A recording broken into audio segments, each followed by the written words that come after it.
పురాతత్వ శాస్త్రం ప్రకారం ఆ రాజులు ఆ యుగాల్లో ఇన్ని కోట్ల ఏళ్ల ముందు బ్రతికారు.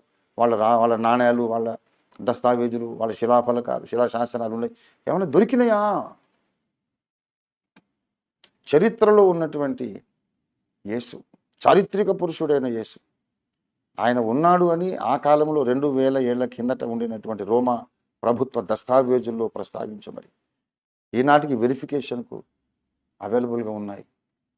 ఆ కాలపు యాత్రికులు, తత్వశాస్త్రవేత్తలు, ఆ కాలపు అధికారులు, ఆ కాలపు పండితులు రాశారు, ప్రస్తావించారు. యేసు నజరేయుడని యేసు అనే అతడు అనేక మందిని ప్రభావితం చేశాడని. అంత గొప్ప దేవుణ్ణి, చారిత్రక పురుషుణ్ణి, వాస్తవిక పురుషుణ్ణి వదిలేసి అనేక మంది భ్రష్టులైపోతున్నారు. ఇలాగ అవుతారని బైబిల్ ముందే చెప్పింది. కనుక బైబిల్ ప్రవచించిన అంత్య దినాలు వచ్చేసినాయి.